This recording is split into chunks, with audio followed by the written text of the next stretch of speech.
लोगों को अधिकार का जो हिस्सा है उस हिस्से को मारा जा रहा है। इसलिए हमारी मांग है उत्तर प्रदेश में कोल का, मुसहर का, गोंड का और जो सरकार है इसको जनजाति में शामिल करके इसकी हिस्सेदारी सुनिश्चित किया जाए। साथ में अभी देश की संसद में नारी शक्ति बंधन अधिनियम लागू हुआ, पारित हुआ। उसमें अन्य पिछड़े वर्ग और अल्पसंख्यक की महिलाओं को हिस्सेदारी नहीं दिया गया। हमारी मांग है नारी शक्ति बंधन अधिनियम में भी अन्य पिछड़े वर्ग और धार्मिक अल्पसंख्यक लोगों की महिलाओं का भी हिस्सा सुनिश्चित किया जाए। और रास्ते भाई हम लोग पूरे देश में जो अन्य पिछड़ा वर्ग है 1931 में जनगणना के अनुसार जब भारत पाकिस्तान का बंटवारा नहीं हुआ था तो भारत में उस समय अन्य पिछड़ा वर्ग 52% होता था। पाकिस्तान बंटवारे के बाद ज्यादातर अन्य पिछड़ा वर्ग उत्तर प्रदेश, हमारे उत्तर प्रदेश और भारत में रह गया।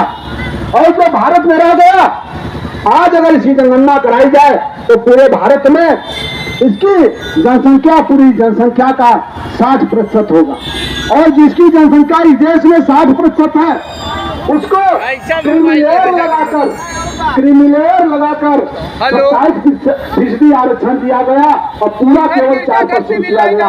इसलिए हमारी मांग है हमें 27% की भीख मत दो, हमें 60% की हिस्सेदारी तय करो और हमारी देश में जाति जनगणना कराओ तो औकात समझ में आएगी।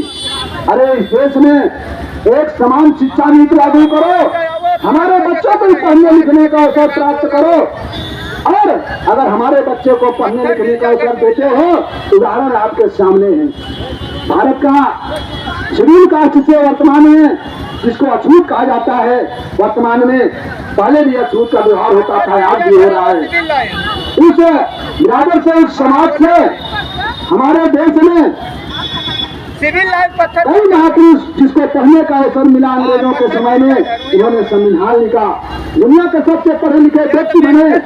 लेकिन हमारे लोग ऐसा न बन पाए, विद्वान न बन पाए, इसलिए पढ़ने लिखने से रोकने के लिए देश में बड़ी शिक्षा नीति बनाई गई और उच्च शिक्षा में रोकने के लिए नई शिक्षा नीति बनाई गई ताकि इनके बच्चे उस शिक्षा में न पहुंच सके।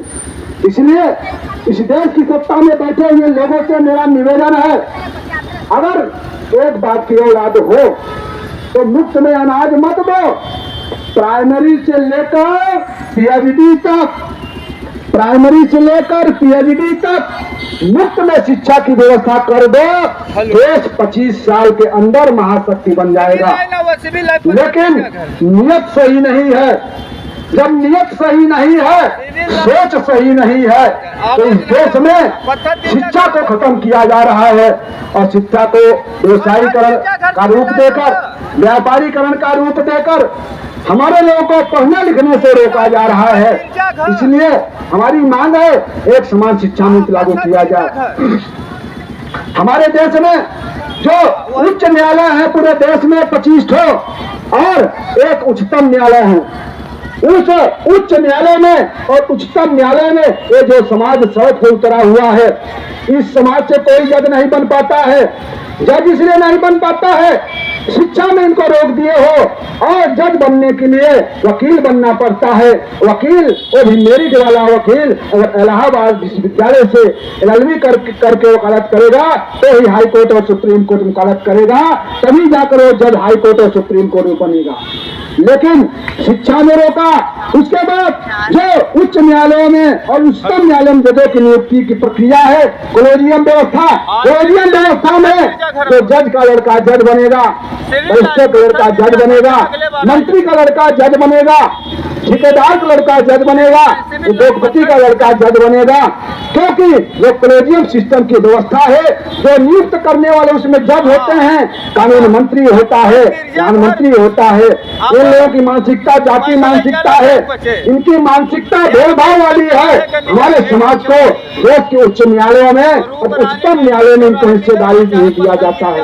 इसलिए हमारी मांग है देश के जो जजों की नियुक्ति की प्रक्रिया है उस प्रक्रिया को बदला जाए, कोलेजियम सिस्टम को खत्म किया जाए और सीधी अगले सेवा आयोग बनाकर जजों को नियुक्ति किया जाए, परीक्षा लेकर नियुक्ति किया जाए। जैसे PCS, SGS की परीक्षा कराकर जजों की नियुक्ति करते हो, वैसे हाई कोर्ट और सुप्रीम कोर्ट में भी परीक्षा करके कराकर जजों की नियुक्ति करो। तो जब हमारे लोगों को अवसर मिलेगा तो न्याय करेगा। आप लोग उदाहरण बताते हैं, बाबा साहब को अवसर मिला, उन्होंने संविधान को अंदर उन लोगों को भी अधिकार दिया जो लोग बाबा साहब को विरोध करते थे, जो बाबा साहब साथ छुआछूत का व्यवहार करते थे। हमारे लोगों के अंदर न्याय चरित्र है, हमारे जो लोग हैं इनके साथ न्याय करते हैं, देश के साथ इनके अंदर इंसानियत है, इसलिए हमारे लोगों को भी अवसर दिया जाए। आज जो हमारी ये माताएं बहनें सड़क पर उतरी हुई हैं, ये जो सड़क उतर कर चिल्ला रही हैं, आज ये जुलूस निकाले हुए हैं, जो आंदोलन कर रहे हैं, ये जो जुलूस है, ये जो आंदोलन है, ये जब गांव में जाते हैं कटाई बिनाई का समय आता है तो दूसरे को खेतों में कटाई बिनाई करने का काम करने जाती है।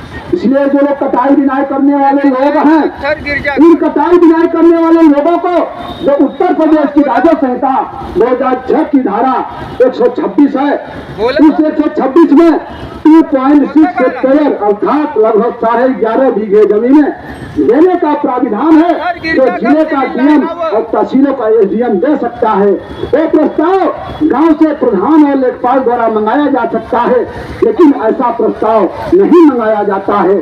और आज हम यहाँ पे जिलाधिकारी महोदय से पूछेंगे कि जो सीलिंग का कानून था, सीलिंग के कानून जो है कि जमींदारों को जमीनें सील की जाएंगी, वो अधिकार डीएम और एसडीएम को दिया गया और जमीन सील करके